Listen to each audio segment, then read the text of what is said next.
हम लोगों को बिहार की चिंता है और इन लोगों को सरकार बचाने की चिंता है। हम लोगों को लगा कि इस आखिरी बजट में जो इस मौजूदा सरकार जो एनडीए की सरकार है नीतीश कुमार जी के नेतृत्व में, ये इन लोगों का आखिरी बजट है। अब ये लोग दोबारा सत्ता में आने वाले लोग नहीं। आखिरी बजट में हम लोगों ने कल मांग भी की थी कि 200 यूनिट फ्री में बिजली किया जाए, किसानों का जो ऋण है वो माफ किया जाए, उनको फ्री में बिजली उपलब्ध कराया जाए। माई बहन मान योजना के तहत कम से कम 65% ऐसी महिलाएं जिनको खून की कमी है। बिहार प्रदेश में सबसे ज्यादा बौनेपन के शिकार जो होते हैं बच्चे हो रहे हैं पूरे देश में। इनको कम से कम 2500 रुपया प्रति माह जो है वो दिया जाए।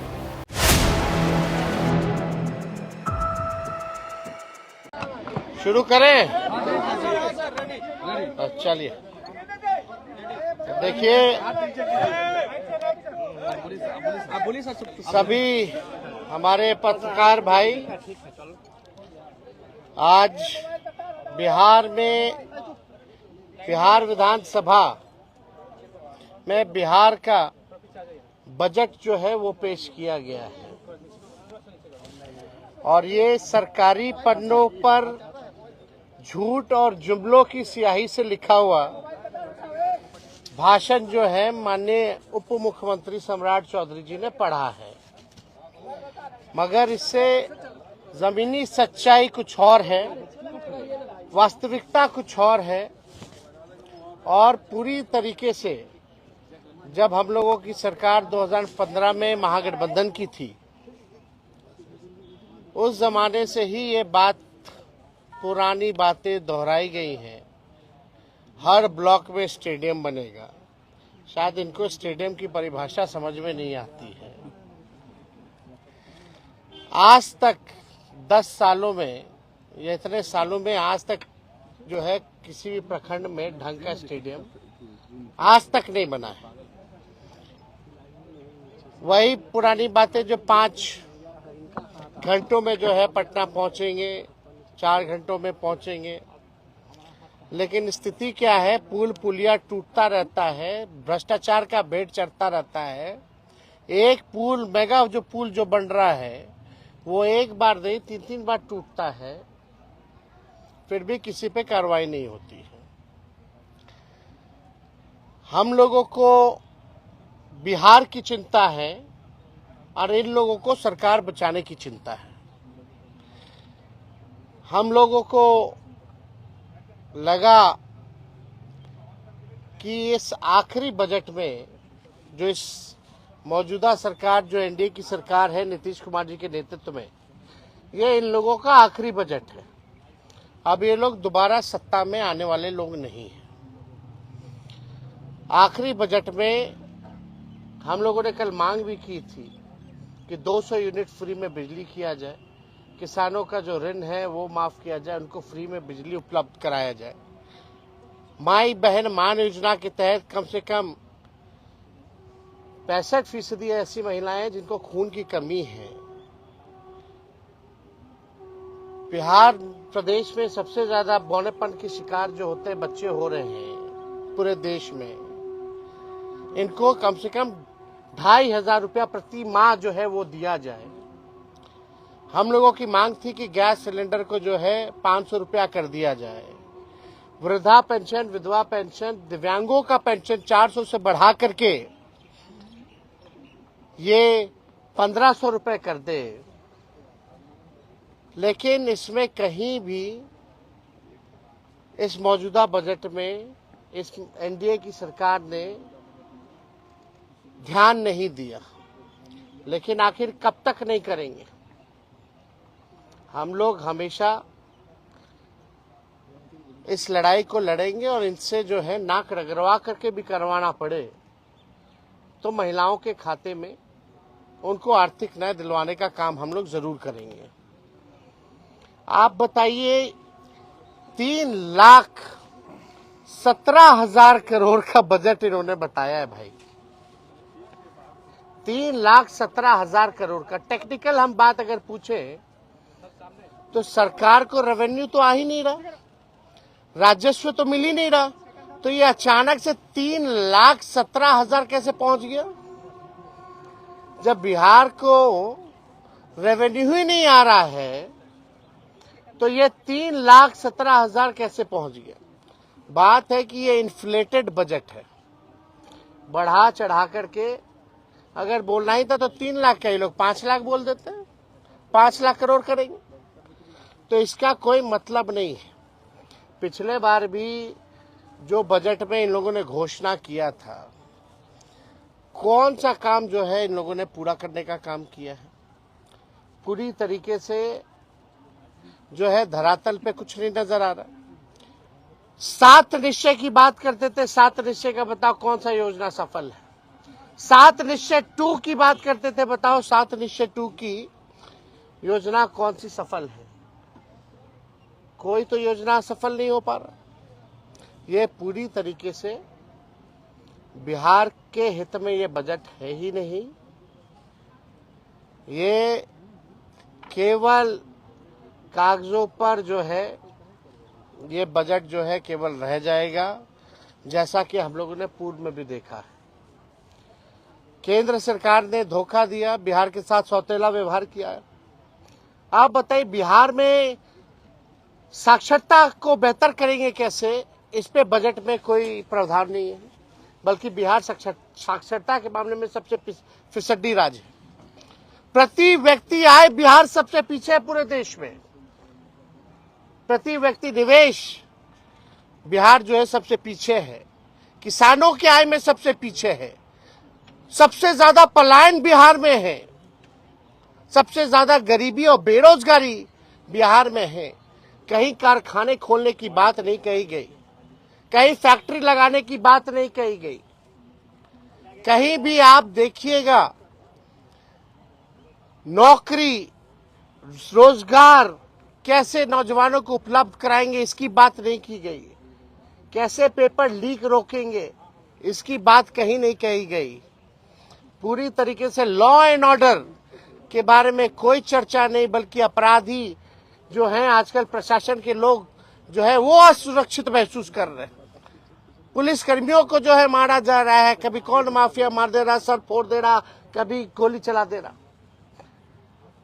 पुलिस का मॉडर्नाइजेशन कैसे हो इसके बारे में कोई चर्चा इस बजट में नहीं है। पलायन को हम कैसे रोकेंगे इसके बारे में कोई चर्चा नहीं। बंद चीनी मिल हो, जूट मिल हो, इसको कैसे खुलवाएंगे इसके बारे में कोई चर्चा नहीं है। दिव्यांग भाइयों के बारे में कोई चर्चा नहीं है। महिलाओं को आर्थिक न्याय देने के बारे में कोई चर्चा नहीं है। ये हवाई फलना चीज चलाएंगे, फलना चीज चलाएंगे। अरे तुम बस चलाओगे, कुछ चलाओगे तो बताओ कितना बस चलाओगे, कहां से चलाओगे, कौन से शहरों में चलेगा, या कैसे ट्रेनिंग दिलवाइएगा, क्या है उसका? केवल हवाई नॉर्मल बिहार ट्रांसपोर्टेशन का बस तो चल नहीं पाता है। आप लोगों ने भी देखा होगा बिहार में ट्रांसपोर्टेशन नाम की कोई चीज नहीं है। और फलना बातें जो है कही जा रही है। गरीबी, बेरोजगारी, पलायन, महंगाई, मिडिल क्लास फैमिली हो या गरीब परिवार हो, महंगाई से सब लोग अफेक्टेड है, लेकिन महंगाई के बारे में कोई चर्चा नहीं की गई। यह पूरी तरीके से बेकार का बजट है, बिहार के हित में नहीं है। और इन लोगों को कोई बिहार कैसे अव्वल राज्यों में आए, बिहार के लोगों की तरक्की कैसे हो, इन लोगों को कोई चिंता नहीं है। हालांकि कल हमारा इस पे डिटेल में सदन में भाषण होगा। उस भाषण में एक एक चीज का जो है इन लोगों का पोल हम लोग खोलने का काम करेंगे। झूठ का पुलिंदा चलने वाला नहीं है।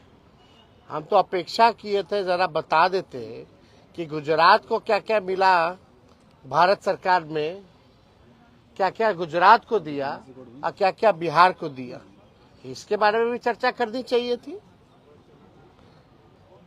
बताना चाहिए था कि बिहार को केंद्र सरकार ने कितना दिया और गुजरात को कितना दिया, तो इसके बारे में कोई चर्चा नहीं। हालांकि अब इस सरकार से बिहार की जनता मायूस तो पहले से ही थी और इस बजट के बाद ना उम्मीद और इस सरकार से विश्वास जो है लोगों का उठ चुका है और आने वाले चुनाव में इन एनडीए के लोगों को बिहार की जनता जो है सबक सिखाने का काम करेगी। नीतीश जी तो गले लगा रहे हैं, नीतीश जी तो पूरा गले लगा रहे हैं। महिलाओं के लिए बीजेपी ने बाकी राज्यों में फ्रीबीज का ऐलान किया है। उम्मीद ये की जा रही थी कि बिहार में भी करेंगे, लेकिन आज के बजट में फ्रीबीज का ऐलान नहीं। तो आपको लगता है कि चुनाव नजदीक आएगा तब बीजेपी इसमें ऐलान करेगी? भैया हम लोग लगे हुए, हमने शुरू में भी प्रेस कॉन्फ्रेंस में कहा और हमने कल मांग भी की थी कि अगर माई बहन मान योजना का कॉपी भी करना तो कर लीजिए। हमने डेटा भी दिया था, नेशनल हेल्थ का जो सर्वे जो हुआ था उसमें बिहार जो है महिलाओं को खून की कमियां हैं, 65% महिला, बहुत बड़ा है। बच्चे जो पैदा होते हैं बौनेपन का शिकार हो जाते हैं, जो भविष्य है। महंगाई है, गरीबी है, इनको आर्थिक न्याय मिलना चाहिए।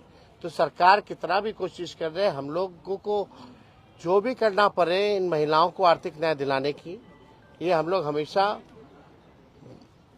मजबूती ढंग से हम लोग जो है इस बात को मनवाएंगे और ये लोग नहीं करेंगे तो आने वाला जो हम लोगों का सरकार होने जा रहा है, पहले महीने से ही माई बहन मान योजना, इस योजना की शुरुआत करेंगे और माताएं बहनों को 2500 रुपया हम लोग देंगे। काफी खुश लग रहे थे सम्राट चौधरी का पीठ ठोका। भाषण खोखला था तो पीठ ठोक करके नजर उधर करना था। आपसे भी बातचीत नीतीश कुमार के इशारों में हो रही थी। कभी इशारों में ठोकते थे वो तो सबका जो जाता है उसी को बोलते हैं कि आप ही लोग हैं अब भविष्य। आपसे भी तो जो नया लोग मिलता है, नीतीश कुमार जी की आदत है, अब तो आप ही को संभालना है, अब तो आप ही को देखना है। तो ये तो आदत है। अरे पीठ ठोके ना ठोके, इससे क्या फर्क पड़ने वाला है? आपको भूले नहीं है, आपसे भी इशारों में बातचीत हुई है। देखिए अब वो तो हर किसी को इशारा करते रहते हैं, कभी मुंह चबा चबा करके कह रहे थे। हम बोले हम पल्स खा रहे, दिखा रहे थे, हमको इशारा कर रहे थे, काय मुंह चबा रहे हो, बड़ा नोटिस कर रहे थे हम पे। फिर हमने देखा है भाई पल्स, खाना खा के आए थे तो लंच करके आए थे तो हम पल्स लिए हुए थे, पल्स खा रहे थे। कोई बगल के एक मंत्री जो है नाक खोद रहे थे तो उनको भी नाक खोद करके दिखा रहे थे, कायला खोद रहे। तो ये तो मुख्यमंत्री जी की आदत है। अब इसमें नहीं, हम कहाँ कौन होते हैं भाई, हमारी हैसियत है। और ऐसा नीतीश जी जैसा कोई मिमिक्री कर सकता है क्या? कोई नहीं कर सकता। अच्छा, ये संभव आपको लगता है कि चुनाव के कुछ महीने पहले फ्री बीज की कुछ घोषणा हो जाए जो आज नहीं हुई है? अब भैया आप उन लोगों से पूछिए, हम लोग तो चाहते थे यही सरकार कर दे, नहीं करेगी तो हम लोग करेंगे। सुनील सिंह मामले में सुप्रीम कोर्ट का फैसला आया, उसके बाद भी जो है सदन में प्रवेश नहीं किया जा रहा है। ये तो तानाशाही है ना भाई। अब नियम कायदा, नियमावली, संविधान, ये एनडीए के लोगों को कोई मतलब है इससे? सुप्रीम कोर्ट का ऑर्डर कोई मतलब थोड़ी रह गया। इसी को ना असल में गुंडा राज और तानाशाही कहते हैं।